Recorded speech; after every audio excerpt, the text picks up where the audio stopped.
Week's episode, I have three very special guests of mine. I've actually grown up with them. Our families go way back. Have all three of them on here because they were a big part of my life growing up, and our families were very close and did a lot of things together. And Holly is has cerebral palsy herself, and so I thought it would be cool to touch base with the three of you and talk a little bit about Holly, especially with your disability and motherhood and all of that. And then I kind of wanted to get Abby and Megan's perspective on being siblings. So, Holly, do you want to kind of just start out and talk a little bit about your disability and what that looks like? Because I know it's different for everybody. Sure. So, like Sarah said, I have cerebral palsy. I was born 10 weeks premature and weighed a whopping 3 pounds when I was born. I believe I was formally diagnosed when I was 3. A lot of what Sarah had touched on her prior episode is true for me in the sense that I wasn't hitting milestones and things like that. That's usually a pretty big indicator. And when I was born, there wasn't as much, the imaging capabilities that they have now. So, And what year were you born, Holly? I'm sorry. that's okay. I was born in 1980. Okay, so you were a little bit ahead of me too. Yeah. So, I underwent a lot of surgeries just to try to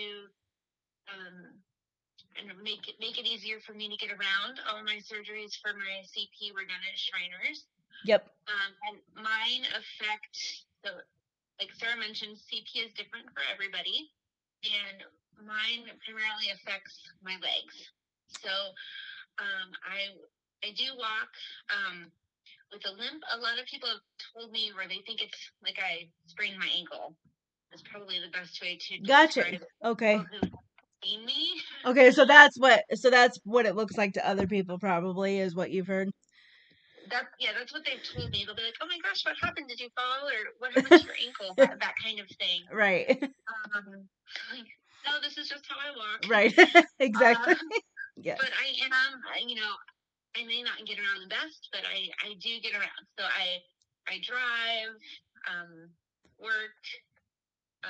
As Sarah mentioned, I have kids, so most things I can do. I might just have to do some things in a little bit different way, or they might be a little more challenging. Right. And for those of who don't know, can you kind of touch on, I think you would probably be best to explain this. Can you touch on what Shriners is and why that would be so important to people with disabilities and like me in our community? Can you kind of explain what Shriners is and why that was such a big deal for the disabled community? Sure, I will try. So Shriners Hospital, we went to I'm assuming, Sarah, did you go to Minneapolis too? Yes. Yep. For one of them, I did. Yes. So they specialize in helping with different orthopedic surgeries and things like that. So helping a lot of disabled children, and they do not ask for a dime. So all of their surgeries are paid for through charitable donations. The Shrine Circus, I'm sure everyone has heard of. That's one of their big fundraisers. It's the guys with the really cool hats, guys, if you ever see those out and about. The parade on scooters, yeah. Those are them.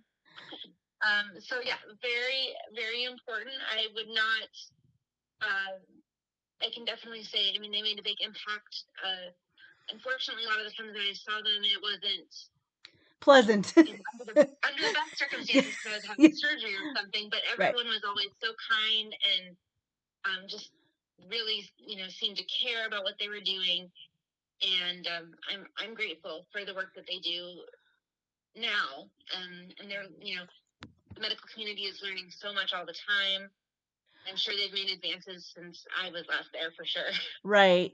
And I think it's important too for everybody listening to this, and I know in my experience too, anybody who has a disability or has a sibling with a disability like Abby and Megan, or any family really, anybody can tell you that having a disability is not cheap.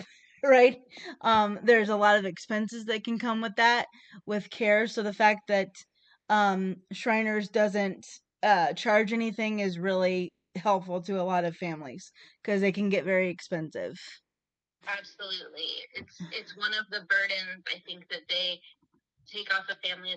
As you mentioned, it could be quite cost prohibitive depending on what the severity or what's needed. So if there's more adaptive equipment or bracing, or as I wore AFO braces, had different assistive devices to help me walk, mostly to recover after surgery, but like the walker or the crutches, wheelchair, we didn't have to pay for any of that.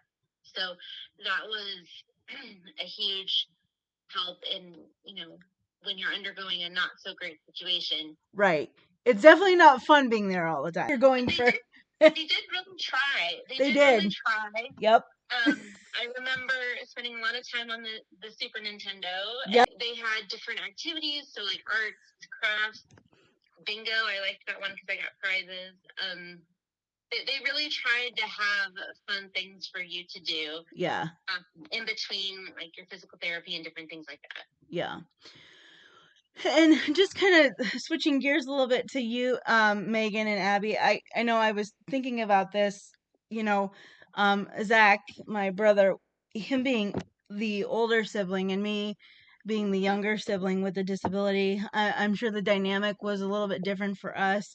I'm just curious, because this is something as I was saying, in my initial episode, when somebody has a disability, um, the whole family is affected by it. What do you think, you guys being younger, did you feel, in when did you, I guess, notice that maybe things were different, or was that even really pointed out to you? I know you guys are really close now, but when do you think you first started noticing that maybe, Holly wasn't hitting those milestones like she said? Abby, do you want to go first? Sure.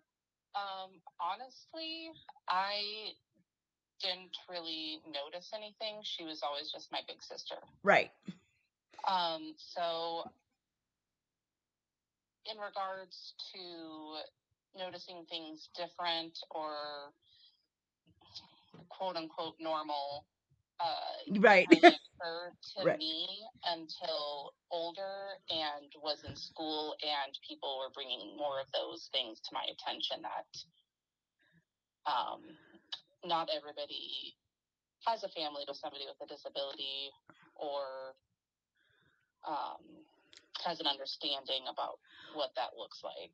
Or really weren't talking about it very much like they are today. I don't know if that was your all's experience, but I think I would say, Holly, I mean, don't you think it's discussed more than it was when we were in school? Oh, 100%. Yeah. Yeah. I mean, and just even now having social media, you can find a support group or whatever for pretty much anything. That wasn't as easy to come by. Right. So that was one reason that I know for me, like you had mentioned, we lived really close to each other, and our families did a lot of things together, and so that was helpful for me, I think, to have a feeling of normalcy because I wasn't seen as anything but that within the family. Right. So And that was helpful. yeah, and I think for me too, and Abby and I were in the same class, and Abby was always really good about, including me in things, and I always felt, really loved by everybody in your family. And Mom and I were reminiscing, getting ready for this, getting ready for the podcast. We were talking about those camping trips that we would take together as a family, and for me, it was really cool to see somebody older with a disability, getting through things, and also the way that your sisters helped you, and the way that you all interacted as a family. That was really helpful for me, especially from a siblings, point of view. For you, Megan, being the youngest, what was your experience like with Holly? I know Abby said she didn't really notice until maybe started going to school and people were picking up on it. Did that happen with you as well? Yeah, kind of. I didn't really think anything of it. It was just kind of a thing like, oh, that's just how Holly is. Or like I had some fellow classmates that like Jen had cerebral palsy, and I'm like, oh, that's just Jen. or like I have red hair, and like things like that. Like it was just like that's just how Holly is. That's just how Sarah is. Right. So it didn't really think anything of it to me. Like we just like all got together and like made certain accommodations because that's what we needed to do. I guess I didn't really think about it being any different. And different is a bad word. We're using quotes for a lot of this stuff, but yeah, like Abby said, quote unquote normal. But yeah. Right. I just thought that mostly I just remember thinking that like nothing was that's just how people everybody's like all different. Right. But it wasn't until like um until I got like older, like what exactly like I knew like the science behind it. That was a little bit older, or explaining it to friends. That was definitely in elementary because the not everyone is surrounded by someone with a disability. Like their families don't have one, and so they have a lot of questions. And then just like getting asked those questions, like, "What are you talking about?" Like, oh, yep, that's just Holly. You're like, "Oh, Sarah's in a wheelchair." So Yeah, yeah, and I think too, like, and Holly, I've found even getting older, and I think I touched a little bit on this in the first episode that I posted. It's very hard, I feel, to describe cerebral palsy to somebody, um, because it's such a catch-all term.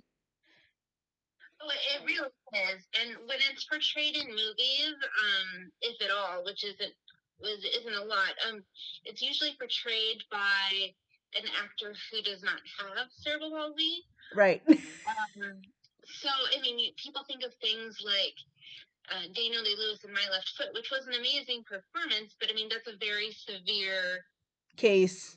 case. And yeah. So most think of that. Right. Yep. So people tend to think of, oh, I mean, I've had people say things like, oh, but you can live, by yourself and drive a car, and like, oh, all these things, and like, well, sure, a lot of people can. Right. Yeah. Exactly. I think it's such a spectrum that I think people tend to think of it as a more severe case. So when I do describe it, they're very surprised. And I think too, and I don't know if you guys as siblings have felt this situation too, Megan and Abby, and I know this is something that Zach has touched on and that my mom and I have touched on. What is still frustrating for me is because for me with the cerebral palsy, it is a brain injury. So there are some things that my mind doesn't process like other people. So they think I should be able to do stuff that I really can't, and then I can do stuff that they think I shouldn't be able to do. And trying to explain, especially when you land in the middle, when you are able to kind of take care of yourself and do those things like you were saying, Holly, driving and things like that, people just assume that it shouldn't affect you in other ways. And I don't know how you feel about that, but for me that can be very frustrating at times, trying to explain that yes, I'm very independent, but it's also a disability at the same time. Yeah, I think it puts us in a unique situation that most people aren't in. I mean, how many people are just, oh, you can do that? I mean, thinking about, I don't know if Abby or Megan have experienced this, but I doubt anyone is surprised that they can drive. Right. Or live on their own, or, have children. And I think a lot of it's just coming from not a hurtful place, even though it can sometimes come off that way. Right. Just an ignorant standpoint. They just don't know. I have no problem explaining to people who are actually willing to listen and learn, but the odd person when I'm walking in the store and they say, "What's wrong with you?" Right. That kind of stuff. I tend to not respond to. It's just not worth my time. Right. But it's a unique thing, I think, for people with disabilities to feel like you need to be able to justify that you can or can't do things, or that you need help with certain things but not others. Right. And what does that look like for everyone? Right. So I think that's kind of a hard piece that I've struggled with in different aspects of my life over the years. It's like, well, yes, I can do this, but I can't do this. Or, for example, one thing is if I trip and fall down, and anyone in my family is near me, they'll just be like, "Oh, you all right?" And then I'll get back up. Right. It's not a big thing, but if I happen to do that in public where nobody else is around, it's a huge. Well, for one, it's just embarrassing in general, but then they're like, "Oh my gosh, what's wrong?" Which is the last thing that I want is somebody making a huge fuss over me. Right. So that whole knowing when to ask for assistance and when to, I think I've just tried to get ahead of it some of it as I've gotten older. Yeah. I'll just be more proactive and say, "Hey, could you help me with this?" Or, so then people aren't put in that position of having to guess how to help. Yeah. And what about for you? I think that's really good because that was something I was thinking about too. When Abby and Megan, when you guys spend time with her as sisters or you do things like that and something happens when Holly falls like that and like she said, that she's okay and she can get herself up. Do you feel the need, like if people start coming up or coming around, are you pretty protective of her, I would imagine? Or what is that like for you guys when something like that happens? No, I've been out in public when Holly's tripped before, and I think it was like the art festival, or it was something downtown, and there was a lot of people, and they have those little coverings over like all the wires. Right, like everyone trips over this. Anyway, but Holly fell, and you just look around, you're like, she's okay, but a lot of things are just like second nature. Like I know when Holly's stepping off of a curb to go into the street, you stop and you hold your arm out and she grabs for you. Right. Right. Yeah. It's instinct. Yeah. You stay close, right? And you're just kind of always like walk arm in arm and you walk with Holly. Like, and now Jeremiah stole that gig. And Jeremiah is Holly's husband, for those who don't know, her wonderful husband from what I know on Facebook. So I think he's pretty great. Yeah. No, he's best replacement for helping. He is not a replacement. I still need. I call it very affectionately my prom date. You gotta walk arm in arm. I call my prom date. Exactly. Aww. It's your life prom date. Yeah. Oh, you guys are so in love. That's so cute. I'm so jealous. You and Abby both. Um, Megan, what about for you? Do you think that that's similar when you do stuff with Holly like that, or what's your experience? I'm really curious because you're the youngest. Oh, I was talking. That was me. Oh my gosh, you guys sound. You and Abby sound just alike. Oh my god. We all kind of tend to talk alike. I am so sorry, you guys. No, that's gold. I love it. Oh, that's funny. So for you, Abby and Megan, Holly was talking about different experiences with school and things like that. What was it like? I think I know a little bit more for Abby since we were in the same class, but when we were in school, what was that like for you when our peers would ask questions and stuff like that? Because I know for my brother, some of that could have been very frustrating for him, and you were always very protective of Holly, talking to classmates and stuff. What was that experience like for you? Because I know we were in the same class. Yeah. Thankfully, it didn't come up very often, but when it did, it definitely would hit a nerve. Yeah. And sadly, it would come across like what Holly had kind of touched on. People aren't always the most tactful when they ask questions. It comes out as what's wrong with her, or why can't she do that, or a lot of it always stereotypical people think that when you have a disability, then you're not very smart. And that's very frustrating. And that would really hit a nerve with me when they would say things implying that she wasn't very bright or intelligent, which is so far from the truth. Holly is so incredibly smart. And well, all three, and I'm biased, but all three of them are. I can tell you that all three sisters are very smart.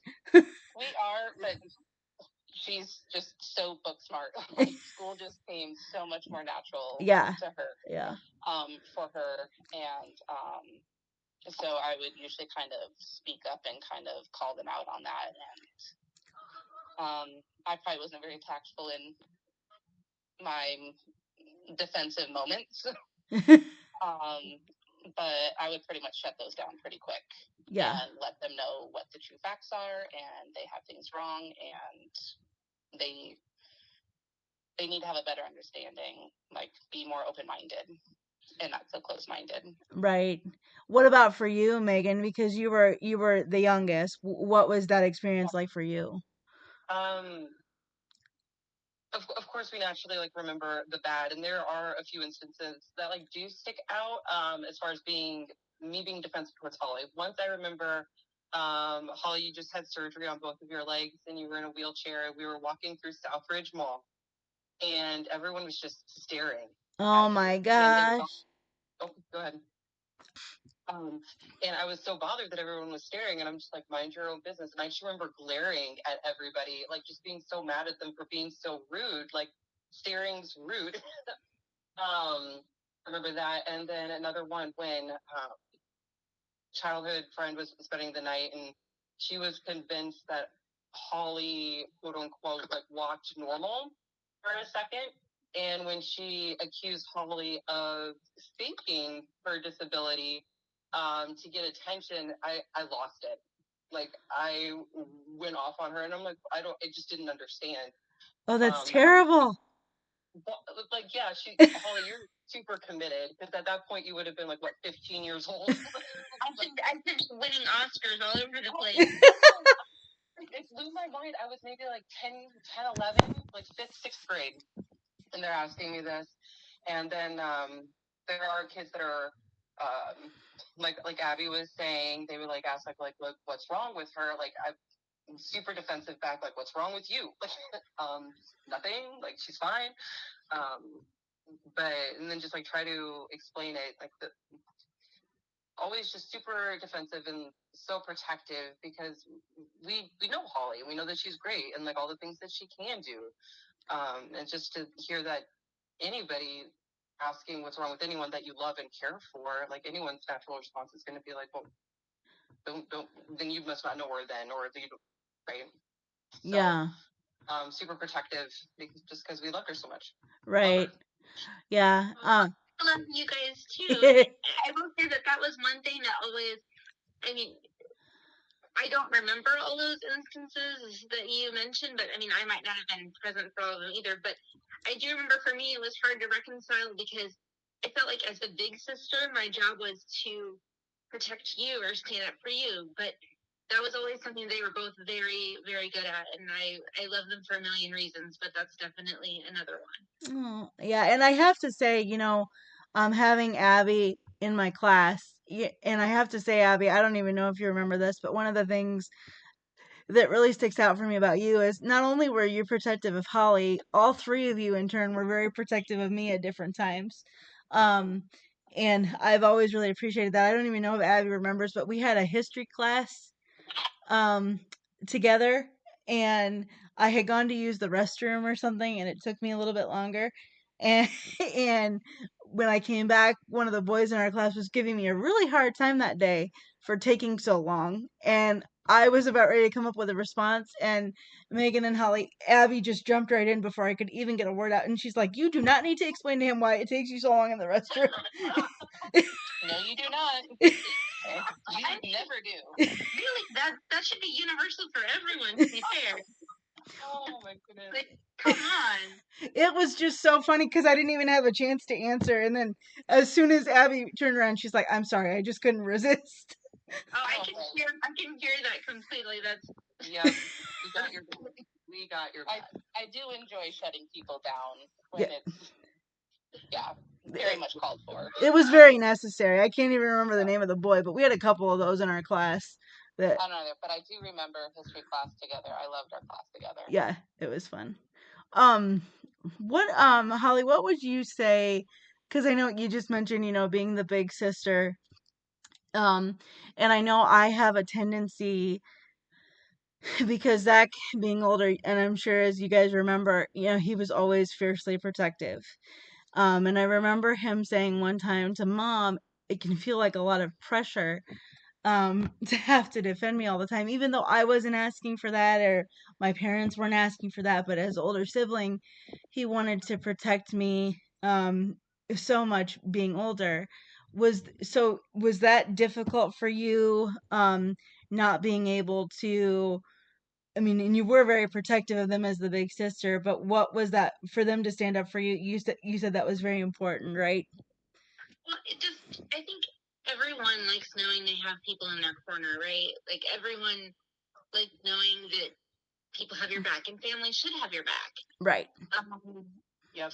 But every time, whether it was family or a friend, or whoever, it's just always nice to know, like in those instances where you feel about, 2 feet tall, that people have your back and they're willing to support you. And that's, I always kind of referred to it growing up as my jerk filter.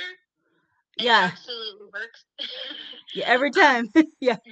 People aren't willing to get to know me. I mean, that was true in every aspect, whether it was school, friends, work, dating and relationships. I mean, it's really, you get to see people for who they are a lot faster. I think when you have something that is so outwardly noticeable, everyone has something. It's just whether it's visible, and visible differences make for easy targets, unfortunately, sometimes. Right. And when would you say, uh, Holly, if and you only go as far as you want, but when do you think for you, in terms of your disability, was the hardest time for you? um, Middle school. But I think middle school is hard for everyone. I think that goes along with what I was saying about anything that's outwardly different is an easy target. I think in middle school, people are sort of figuring a lot of stuff out, and there's a lot going on, and it's just a hard time. But I was an easy target. Um, People that were my friends the year before, suddenly weren't, and I think that's probably not unique to me. But it was definitely hard. Because you have that added, yeah.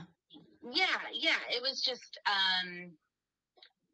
you know, some of what Megan said, like people accusing me of faking, and I never understood that. I'm like, you have known me almost my entire life. Why would I be doing this? Why would I be making my life harder? Which I don't know about the three of you, but whenever I would get that too, and I would be like, this is not fun. Like, No. it's Right. not fun. Right. But looking back on it, I mean, yeah, it was definitely like I want to say sixth, seventh grade. That time was probably the hardest. And then I feel like sort of in eighth grade, I found my footing a little bit better.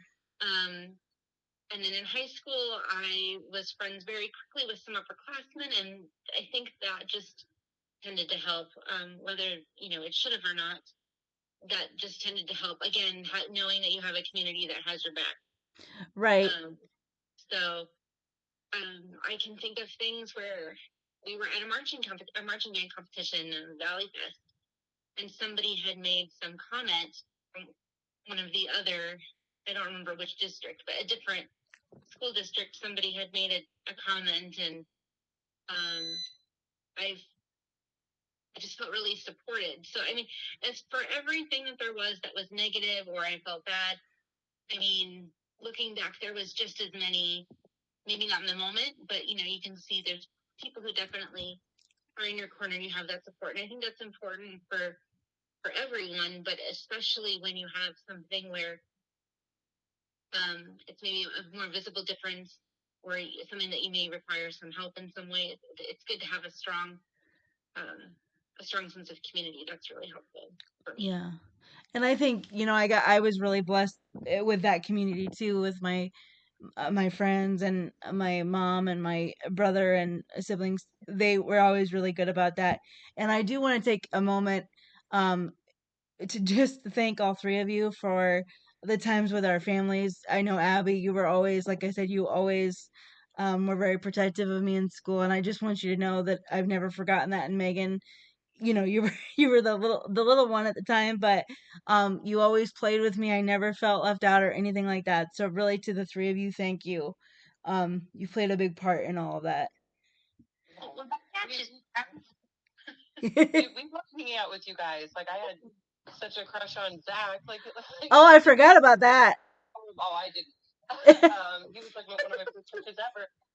Probably because he was so protective and he took such good care of you and Holly, and that was just amazing to me at the time. Like, you both were always just so much fun, and you let me play in your room. Oh gosh, I remember you had really cool, like, clear mascara. No, it was, you guys were so much fun to hang out with as well. Yeah. Yeah, I mean, our families did, like you said, we spent a lot of time together. I mean, we vacationed, like, I think we spent like a week at your guys' house. Yep, we did. You did. Camping and different things, and it was just, yeah, I mean, those are some of my best childhood memories right there, is all of us hanging out. Yep. I forgot that you had that crush. I'm not sure. I mean, I vaguely. That is so cute. Oh my goodness. Oh. So what do you think? I have to say, I don't know if Abby remembers, but my mom and I ran into you at Jethro's a couple years ago, Yes. or longer. And I think one thing that I will say about Abby is and it might have been more than a couple years, because it was right after Holly.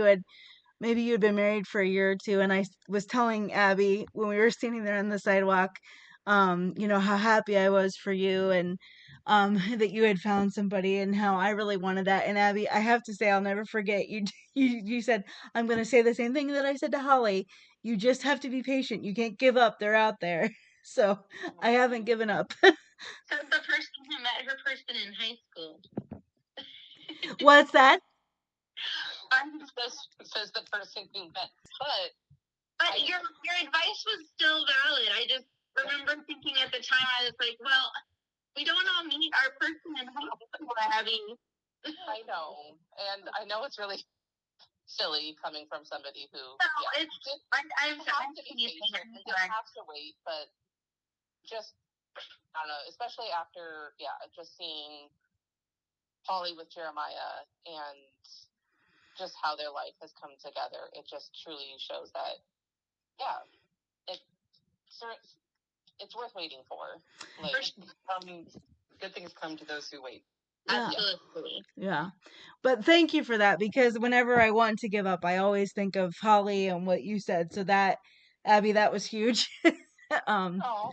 so but like Holly said, you have been married to your high school sweetheart, and how long? It's 14 years, right? We've been together 20 and married for 14. Oh my goodness. Right? It makes me feel a little old. It's just like, oh, we've been out of high school that long. Okay. You get all that, you get all that time together, the life you've built together, and all of that. It's definitely, it's crazy. Who would have thought? Right. And then Megan, how old is your Lydia? It's Lydia, right? Yeah, she's 8.5 as of Monday. Oh my gosh. Yes. So she's in 3rd grade, and just the sweetest little girl. Yes. She's so sweet. Yeah. All of your. She's funny too. She's got an awesome sense of humor. If you can get it out of her. She's very artistic. Oh. Yeah. And so how do you think you guys, how you all are mothers now, how do you think mothers and relationships, how do you think that has, because that's a huge thing to all have kids, and they're all beautiful. What do you think that's done for you as sisters to be sharing the bond of being a mother? I think honestly, in some ways, I feel like it's added a layer and brought us closer in some ways. I mean, we can all relate. There's just some universal things, as far as being a mom, and I just feel like that's added another layer. Yeah. And it's crazy seeing your siblings who, like, you grew up with, and Sarah, I'm sure you can agree, like, seeing Zach as a parent, like, it's fun seeing your siblings be parents as well. And as far as like, I don't know, has Skylar and Gwen ever asked about like Holly's CP or anything like that? They have, yes. Yep. And what did you explain, Abby, if you don't mind my asking? To be honest, since I have access to the source, I said that the best person to talk to would be their aunt. There you go. I expressed to them that if you see something that you notice might, again, go back to the quote unquote not normal, and the best thing is to ask, inquire. People with disabilities love people who legitimately want to learn more, right, and know more about the condition. So I was like, your Aunt Holly would love to hear your questions, and she loves educating people with her story, her disability, and all that. So they got to just call up Aunt Holly and have that conversation. Yeah.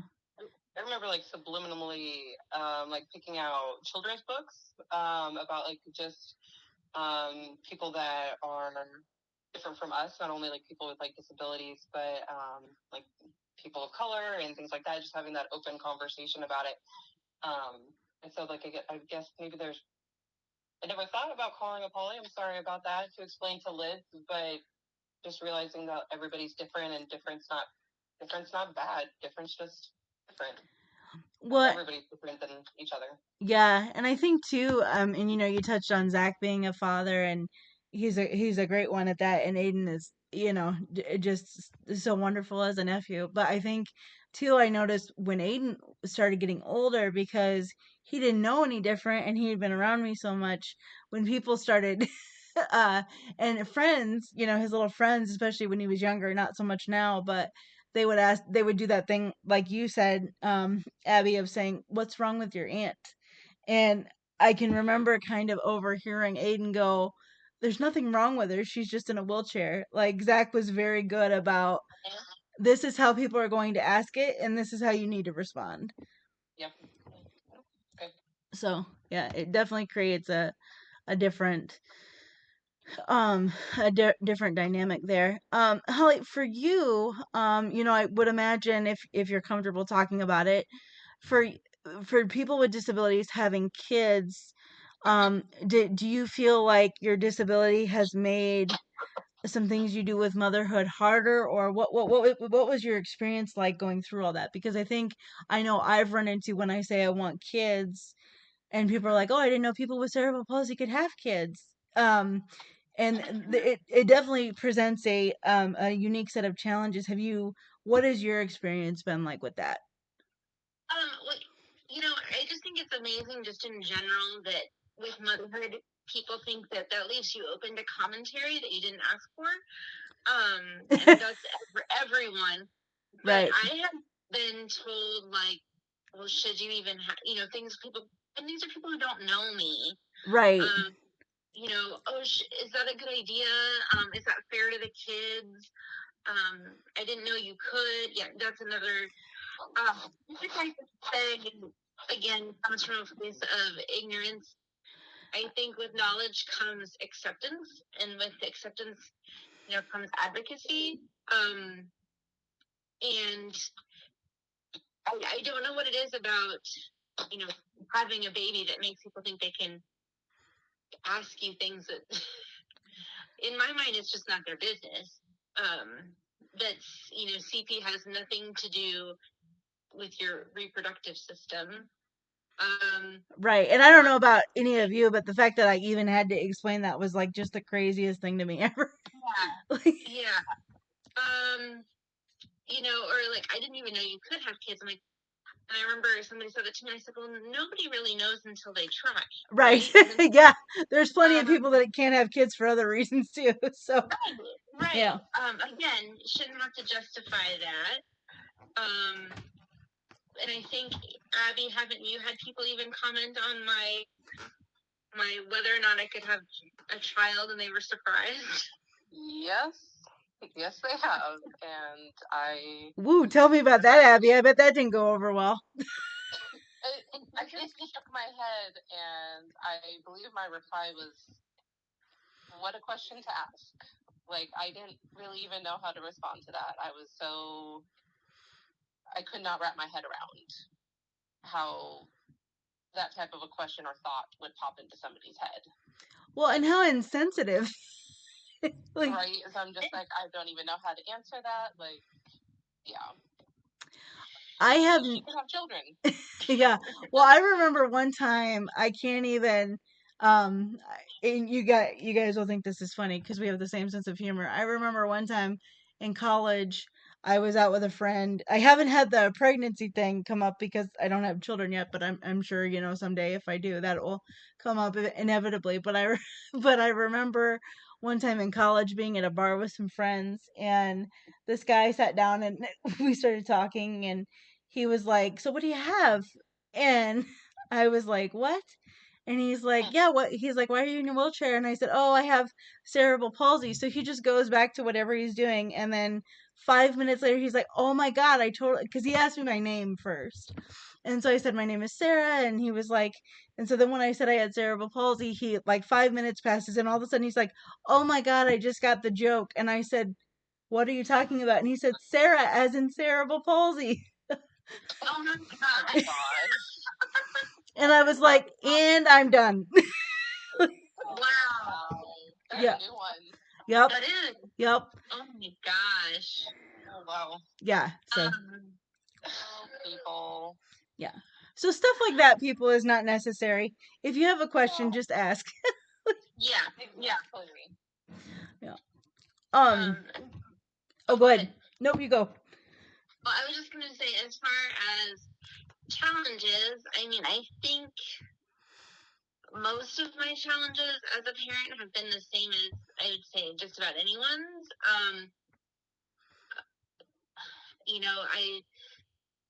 The one thing I think that is harder in some ways is some physical aspects of it. So, for example, if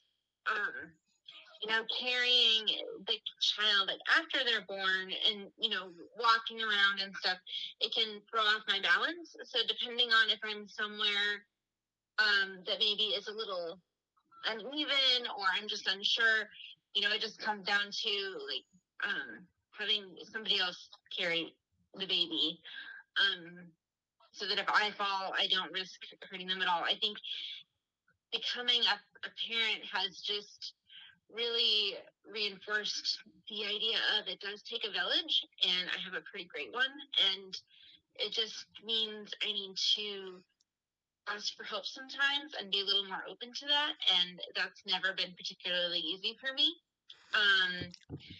And maybe some of that was stemming from them asking all the questions like, should you have a child and things like that. I think I almost felt a sense of having to prove something. And so getting to a place where I could put that aside and just ask for help when I need it for my sake as well as my child's. And once I got to that place, it's been a lot easier. And I think for me too, that's something that, and that's why I wanted to talk to all three of you. I think for me, not necessarily with motherhood, but I'm not a mother, but I think for me, especially now, with my mom getting older and different things like that, I've never been really good about asking for help. Um, and, Zach's had to help me quite a bit more, and he's been really good about that. Um, but I think too, I've experienced that as well. I think just realizing that I am getting older and some things are getting more difficult for me that weren't before, has been a hard transition. But do you think for you, Abby and Megan, do you think as far as mothers, I mean, I know you and your kids spend a lot of time together. What is it like for you, Megan and uh, Abby, to see Holly as a mother? What has that experience been like for you as siblings?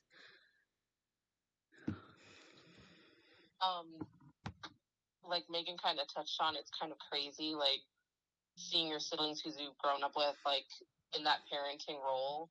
Like, it's surreal, weird, but beautiful all at the same time. Right. And I think Holly carries motherhood beautifully. She is a great mom. Just like with any mom, I feel like she said it takes a village, and we all do our parts to help with kids and in that journey. And yeah, she's rocking it. She's an amazing mom. I couldn't agree more. I mean, Holly was made to be a mom. Like, Aww. even though maybe like growing up, like you couldn't defend us, but you were definitely always so nurturing. And so just for us, like being your sisters, but like seeing that with your children, it's like a whole nother level.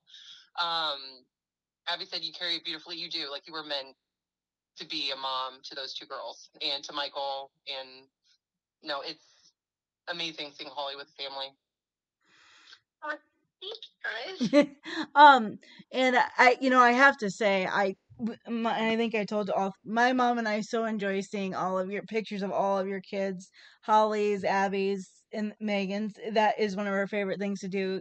All three of you carry that, and how all three of you carry that so well. And I love, that you guys are honest when it's crazy. And so I just want to commend all three of you for that, because I know that motherhood is a hard job, no matter what. So, you all are doing very well with that. Well, and I can say I very honestly, I learn stuff from both of them all the time. Right. Parenthood or otherwise. I mean, they were mothers before I was. So, seeing them and how awesome they are with their children, and no, they're rocking it too. So, Oh, that's so nice. What do you think? And I know Abby, you've got things you've got to do, so I don't want to. But what do you think? What is one thing, Holly, that you would like people to know about, a disability? And I wanted to kind of touch on real quickly, if I could. I don't know if this has been your experience, but there has been discussion about the services that are being offered or not being offered or not being offered to people with disabilities. What is something that you want people to know about that, or even Abby and Megan, if you've seen stuff, what's probably one of the biggest obstacles as far as services or any assistance that you would need help with or anything like that? Well, I think as far as the services aspect goes, right now I don't think I could really speak to that. Right. That anything that could be done to make someone with a disability, whatever that looks like for them, their life easier, or to have accessibility to things that everyone else enjoys, I mean, that's only right. So the more services you take away, the harder you make that a reality. You can't have one without the other. Right. And I think too, I don't know if, Abby and Megan, you can speak to this a little bit more, because I know my mom and my brother especially, everybody always talks about the ADA, and the ADA is great, but the ADA hasn't been revised since 1992. So when we go into a restaurant, and Zach always gets frustrated because there's never any automatic doors. Or there's only one button for the first door and then not for the second one. Do you, Megan and Abby, do you guys see that with Holly when you're out with her, or do you notice those things as well? One thing I can say is just sidewalks. Like, sidewalks are trash, or like not having that's the only one that I can think of, like, for Holly, and noticing that is like how much, like, just like a little crack or something, or like they're just not being a sidewalk. Like, I remember we used to walk to church on Sunday morning, and then we would just like go through Grimes, and like how many sidewalks just weren't available, so we had to go in the street. Oh my gosh. Yeah. There still aren't sidewalks on those streets. Like, you would still have to walk in the street like we did. Like, there's still no sidewalks there. I was just going to say. Yep. I was just. Yeah. Still that way. Treating the sidewalk, treating it in inclement weather. So if it's a device, that's not good for anyone. Yep. And with the ADA, I mean, sure, some things are accessible, but accessibility doesn't always mean easy or convenient. So maybe there's a ramp, but you have to walk twice as far, or wheel twice as far, however. Some of those accommodations, I mean, just because you're checking boxes, I feel like they should have input from at least, I don't know, if there's a committee or something that somebody could serve on to say, here's our feedback and what would actually work for the disabled community. And, it's not just disabled in the sense, I know there's a lot of other people who use the ramps and different things for a variety of reasons, or prefer automatic doors because their hands are full. Right. Or, it's not something that just a subset of the community benefits from. And I think that's where I get frustrated. Right. And I think, yeah. Well, I'm sorry, I didn't mean to interrupt. Go ahead. No, you're fine. Go ahead. Well, no, I was just going to say I agree with all of you about the sidewalks. That's probably one of my biggest pet peeves too. And then I don't know about you guys, but I've had situations where people will park in front of the ramp to drop somebody off who doesn't need to be dropped off there. And then they just sit there. And it's like, just move. And then also the one that kills me every time, and this has happened several times to me, I'll go in to use the restroom and they'll say it's a handicap stall, but it's really a regular sized stall with a bar. And I and I can't get my wheelchair in there. So it's great. It's great that there's a bar in there, but I have to be able to get my wheelchair in there too. Right. So things like that. And I think that's because people quote, and I don't know if this has been your all's experience, but I know every time I bring something up and they were like, but we have the ADA, so you should be good. Not when it hasn't been revised since 1993 or whatever it was. I think one of the things that I've noticed that's been eye-opening too is when people who are typically able to get around with no problem, and then maybe they break their leg or something, then they realize firsthand how important those accommodations are. And it shouldn't take that. And you're right, it is an outdated policy. It's something that has come into existence in all of our lifetimes, and I'm glad it's there, but it's sad that they had nothing before that, really. I mean, I remember, as far as accessibility, being in third grade, and we were over at the old high school for third grade, and I had to be carried up the stairs by the janitor. That was their way of making it accessible for me. Or carried onto the bus by the bus driver. Those kinds of things. And I was just, and they were very nice people, and I know they were trying to help, but it was embarrassing. Yeah. I was embarrassed. And like the lunchroom was down in you know where the lunchroom is in the Yep. I do. So yeah. I had to have lunch in the classroom, and the teacher would assign somebody every day to sit in the room and have lunch with me. I mean, so somebody was forced to sit with me. Oh my gosh, Holly, I didn't know that. Yeah. So I mean, it's not just an issue of accessibility, like can you get to it? I mean, yes, it's important, but also there's so much more to it than the physical accessibility of it. So I was really happy when they finally put in the elevator. Yeah. But before that, I mean, there was nothing.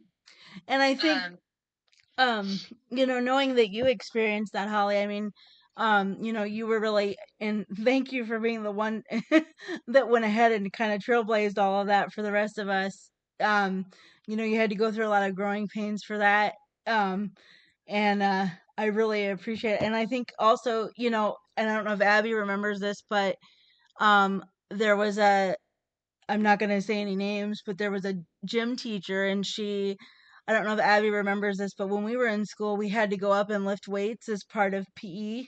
And she wanted me to crawl, and we were juniors or seniors. She wanted me to crawl up the steps to the weight room. Oh my goodness. And I was like, and we didn't have, and I don't know if Abby remembers, but some of the guys in our class weren't always very nice. And I remember thinking, I remember, And there's a lot of stairs too. Wasn't just like three stairs. It was like a full flight of stairs. yeah. It was huge. And I was like, I'm not willing to, as a 16, 17-year-old woman, to have my bottom up in the air in front of all these people and crawl up these steps. And her reaction to that when I said no, was to say there was and it wasn't his fault, but we went to school with a couple boys that were in a wheelchair. And she was like, well, he doesn't have a problem doing it. And I thought, well, good for him. Yep. If he's comfortable with that, that's great. And then the other thing, and I'm sure Abby will remember this too, when we were there, Holly, for the fire drills, when we got the elevator, they decided, because you can't use the elevator in a fire, they decided the best thing to do would be to have the teachers carry us down. Whoever that was. Oh my gosh. And I remember thinking, I'd rather take my chance crawling down the stairs with the fire. Like, yeah. Because it was, like you guys said, it was, if I'm remembering correctly, it was a lot of stairs, yes? A lot. Yeah. So it's things like that. It's just that everyday stuff, too, that I think people don't think about. So, yeah, I forgot all about that until you brought that up, Holly. But, and I think people forget, that must have been hard for you socially, when you're having somebody they're telling them to come sit and eat lunch with you, that can't be all that comforting all the time, Right. I do think, honestly, looking back, that it was coming from a good place. I think everyone was trying. Right. No, but one thing I would say is nobody really ever asked me what I wanted.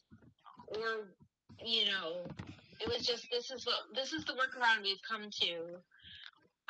And until I was older and found more of my voice, like in high school, because really the only accommodation I needed there was if I had a class at one end of the building and then another class at the opposite end, I might not get there before the bell. So an accommodation was made that if I were, that they wouldn't count it as a tardy, basically, which is appropriate. And usually I would make it on time, but they were. I feel like they were trying, but at that point, I mean, the ADA wasn't even a law that hadn't been created yet. Right. So trying to think about that and just how far it's come in our lifetime, but there's still a long way to go. Right. And I think too, and Megan and Abby, I wanted to ask you about this because I know my mom and my brother have said this to me too, and Holly kind of touched on it there. But one of the things that I ran into being disabled and not really thinking about it too much is sometimes, like, if people would just put a bar in a stall, I would think, well, I should just be happy with that because at least it's something, And it took my brother and my mom to point out, like, no, you're not supposed to be just grateful for whatever they give you. It has to be accommodating. Do you guys feel like, I mean, I know Holly said she experienced that. Have you guys noticed that as well too?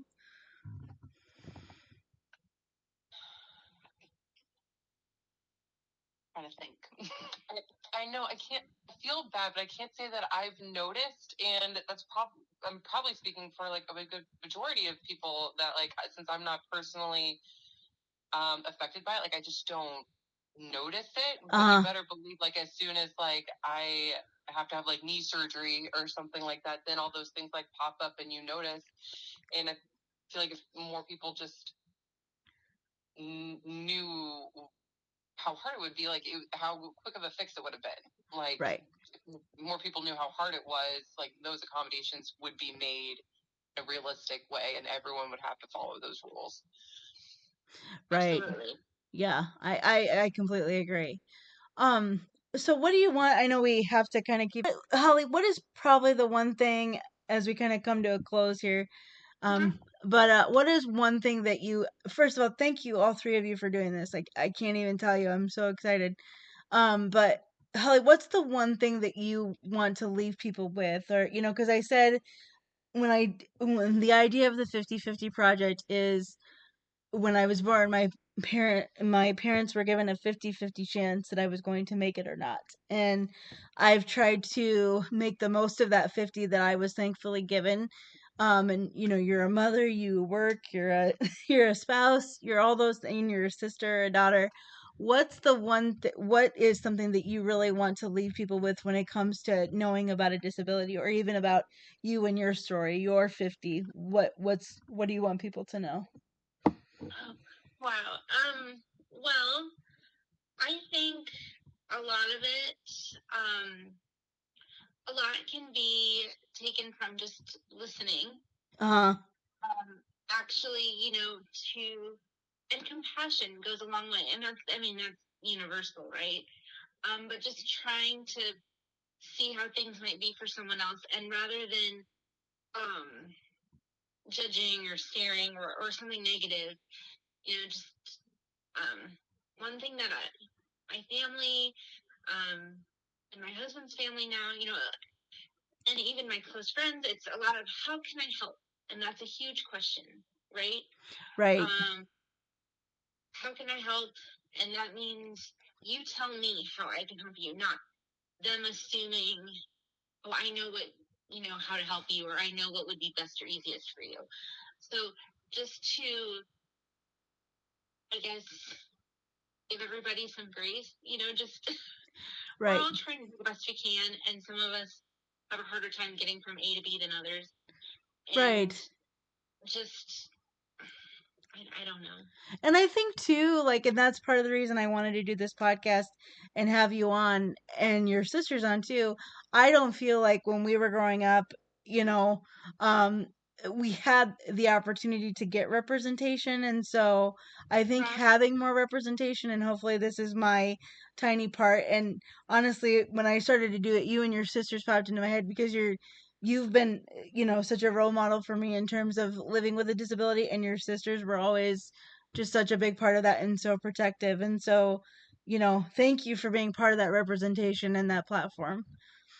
Well, thank you for giving us yet another platform to give our voices to. Yeah. So, yeah, I agree. Representation matters across all aspects of life. It would be nice if, someone's portrayed in a movie, maybe instead of using able-bodied actors, get someone with whatever you're portraying. In actual disability, yeah, that would be unheard of, wouldn't it? Or, just if it comes down to, I don't know, just representation and having a voice matters, and I think that's universal. And I do think for a long time, like you said, I just sort of was like, oh, I should be glad they're at least doing this. Right. Or this is better than it was before. And instead we should be, moving forward, not, well, this law got passed however many years ago and that's good enough. Things change, things evolve. And I think society should do that too, and to be as inclusive and representative as possible for all of the community. Right. I'm happy to see things like more adaptive playgrounds going up. I see Yep. those a lot of places, and that makes me so happy. And what I wouldn't have given for a more adaptive playground. Right. Yeah. But, that wasn't something that was discussed. But I like to think that maybe, our generation is taking what we've learned and lived with, whether we're experiencing ourselves or someone that we love or care about. And we're making these positive changes. So I would just, if I could say one thing, would be to encourage people not to lose momentum, and don't be afraid that you're your own best advocate. Right. Advocate for yourself, or see something, say something. I know that goes for lots of different things, but if you see a trip hazard, say something. Don't wait for someone to hurt themselves. Right. If you see somebody struggling, say something, or just offer, how can I help? Or, are you all right? Just check in. Don't assume that you need to keep your distance because you don't want to be offensive. Right. And I think that's huge too. And I've always said, I just ask me.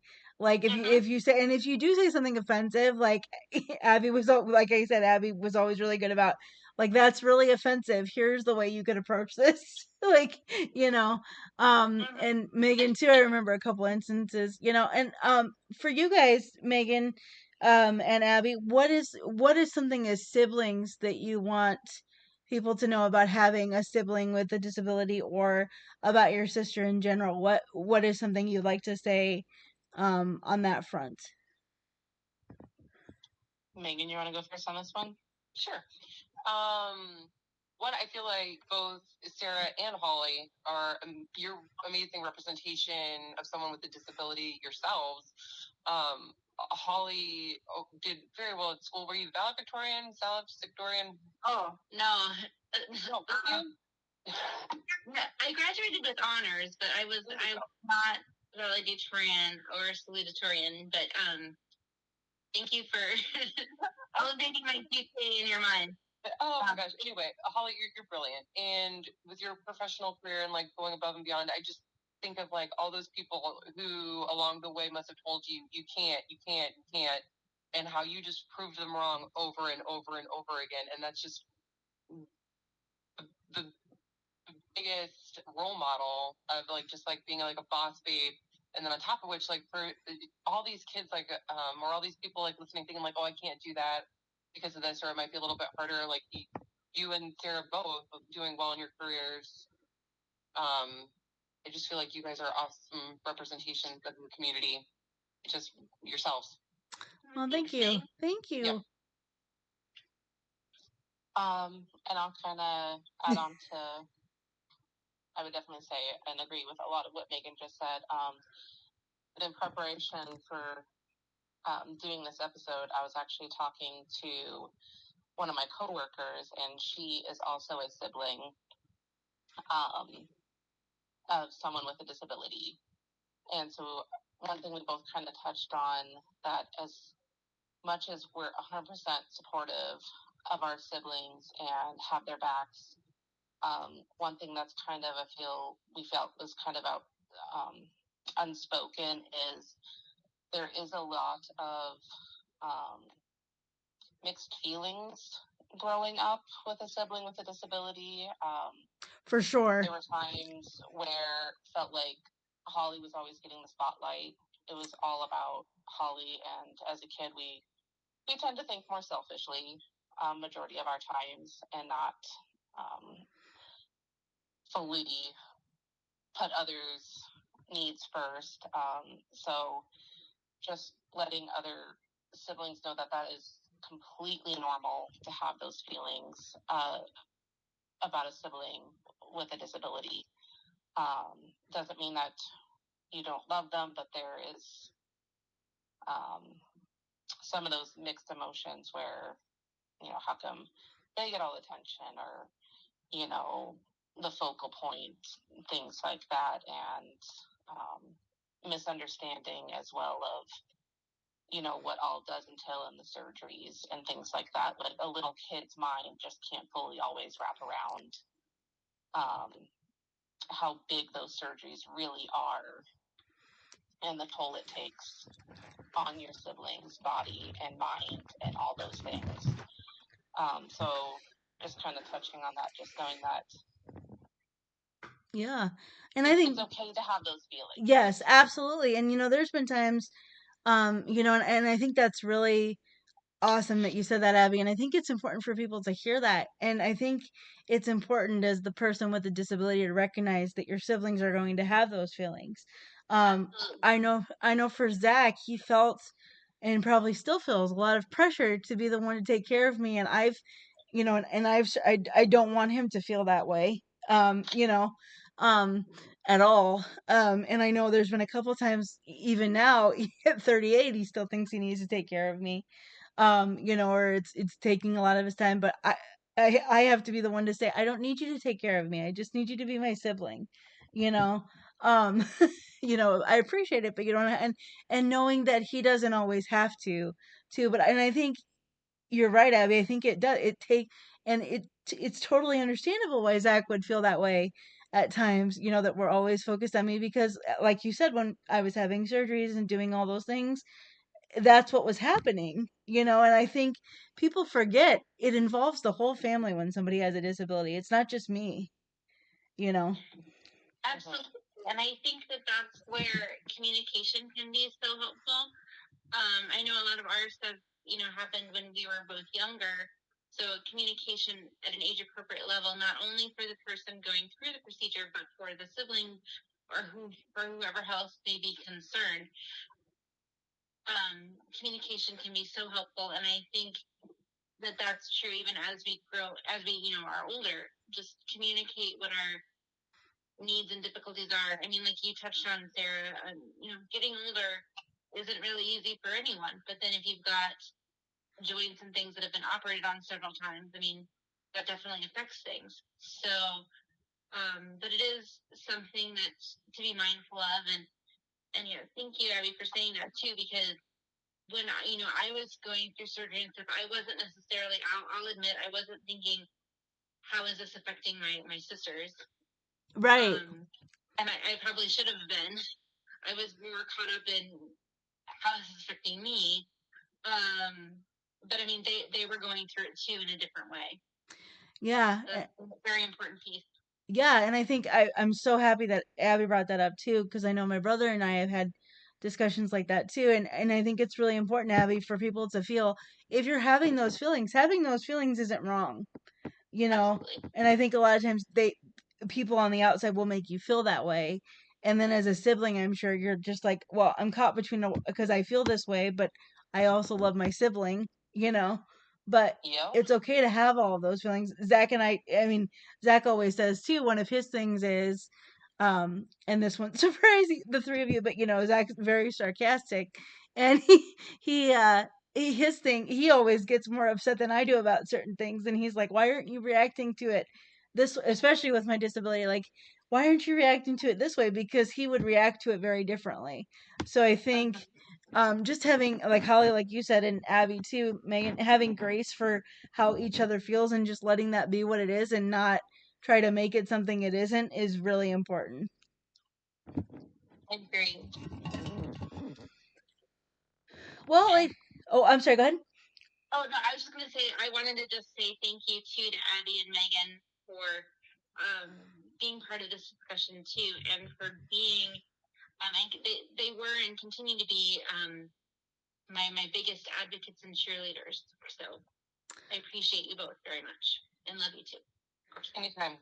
Love you. Anytime. Love you Yeah. guys.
Much.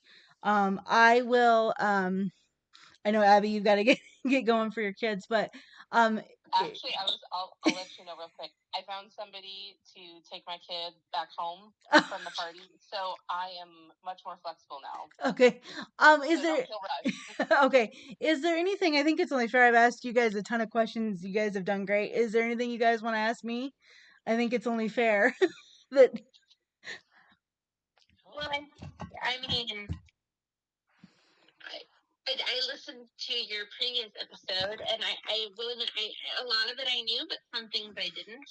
Okay. And I thought you spoke about your experiences beautifully. Thank you.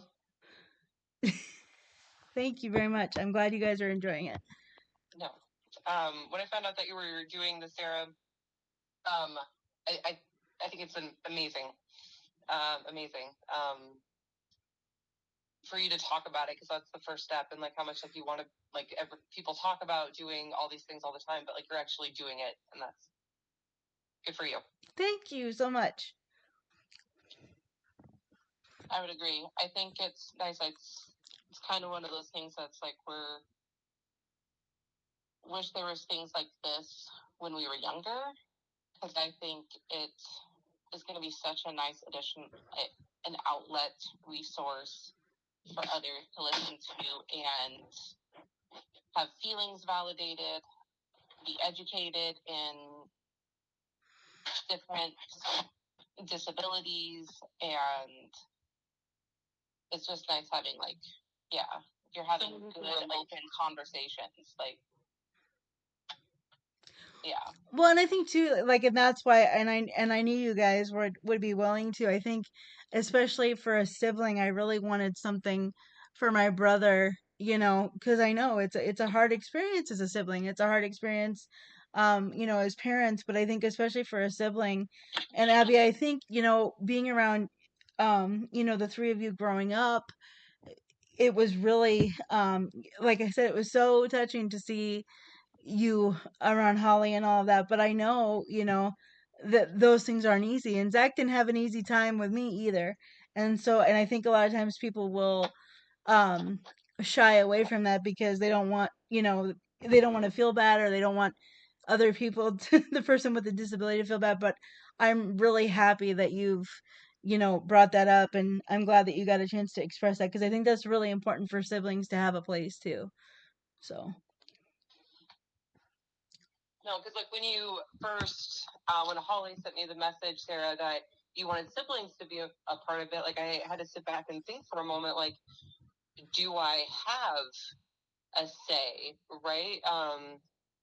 Like I didn't realize that I was even a part of the community, and so just for you to ask and invite was flattering and eye-opening, because I just didn't realize that I was in the community, so that felt really good to be asked.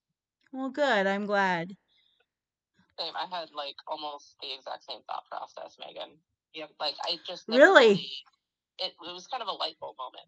Yeah, Really? exactly. Like I didn't think of it that way. But yeah. So you guys didn't think of that in that specific. So you guys really didn't think about that having a role in the community at all. No, not once. Isn't This that was the first time. Like I knew that Holly was, and that I was supportive in Holly's journey. But I just really didn't think, because like I'm not the one with cerebral palsy. What could I possibly say and contribute? And so it took me a minute, and anything that I could do to be supportive of you and Holly, like at first, like that was like my initial, like, yes, of course I want to help, but like, how can I help? Really is where it comes from. But just listening to you guys and being advocates for you guys, and just like it being an eye-opening experience, like even when I was little, and like Abby too, and Zach, having a sibling with disabilities, and then like you notice other people with disabilities and being that support system for them too. I didn't realize Holly and you being a part of my life would affect so many other people, and having empathy and compassion towards them, and how I bet like it just has this ripple effect of of not being alone. right? And with that, I would touch on, just because you had asked me about, you know, me as being a mom, but I think about things kind of like that with my children. My stepson is 16, but then I have a 6-year-old and a 1-year-old, and how that will look for them as they get older and people asking them questions is probably similar in some ways to how Abby, Megan, and Zach were asked questions. Michael never asked me, but one of our friends or one of his friends he was playing with asked, and that opened the discussion. I think what it seems like is that for children of someone with a disability is very similar to people who have a sibling, in that that's just how they always are, right? So that is something I'm very mindful, particularly as the girls grow older, that there will be questions, maybe not so much from them, but from their friends, and how to handle that. So this is helpful for me too, from that perspective, to see it through that and how you guys handled that and felt about that experience. Yeah. Yeah, and I've learned a lot too. I think, not being the sibling and listening to Abby and Megan, it's a lot of the same stuff that Zach was echoing when we started to talk about it. And I think too, I don't know if this is your case, so much, Abby and Megan, but what was it like for you all? We talked about Holly finding her husband, and Zach, he doesn't want me to be alone either. I think all siblings are like that. He wants me to find somebody. What did you guys feel when she did that? Did you feel really good about that when she found such a supportive partner? Did that concern you at all when, that somebody wouldn't be so supportive, or what did you feel when she found her husband? What was that like for you? Oh man, I was super critical of Jeremiah. Really? Super critical. He probably had to pass more tests than like anyone has ever had to pass. Because Holly's such an amazing person and we're so protective. Not just anybody could have Holly, right? Like that was my feeling for it. And so when they first got together, like I was really excited for Holly because you were so excited to meet him, and I'm just like, okay, you better not hurt her. You better be able to take care of her. So Jeremiah gets like a gold star for passing that, all those tests, because I was just super protective, and he just had to be like the best of the best to deserve Holly. Well, and that was interesting too. For at first when I met him, and then we were talking on the phone later, and I said something about cerebral palsy, just because that has been an issue with dating and relationships in the past. Yeah, and it's very like, difficult. What are you talking about? And I was like, oh, the way I walk, and I'm explaining. He's like, I don't know what you're talking about. I'm like, that's not funny. And all this, and he's like, I seriously, I'm so sorry, I don't know what you're talking about. The day we met, he said he truly, honestly didn't notice. Oh, that's so nice. And it took me a bit. I mean, poor guy. Talk about a gold star, because I was just like, they're right. How could you not? You don't have to be so nice. Like, you can be honest. It's okay. And he's just like, I am honest. I don't know what you're talking about. Oh, that's so great. So, I mean, to know that he was somebody who truly saw me for me first instead of disability first, that was, that was huge. Yeah. Well, I remember how excited Abby was for you when we ran into her. I think you'd been married by then, but Abby was so happy for you. So after he passed our ridiculous, I feel like it was. I know Zach's gonna be the same way.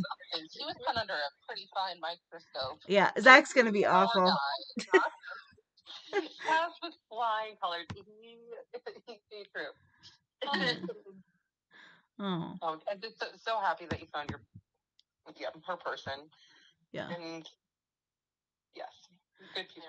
Yeah. They're a good fit. Yes. He loves you guys very much. Yeah, and I would echo what your sisters say, Holly. I think, for me to be able to see you it's easy to think like that's never going to be me, or maybe that's not what it's going to look like. But I think for me, seeing you and Jeremiah having that family, and and especially your stepson too. I love how involved your stepson is with everything also. So I think that's just really wonderful. I'm really happy for you. Thank you guys. I'm very, very fortunate, very blessed. All right. Well, I think we've got a good good thing going here, ladies. Is there anything else you guys want to talk about, or anything else? I don't think so. Okay. That's pretty comprehensive. Yes, yeah. Well, thank you so much, guys, for taking the time to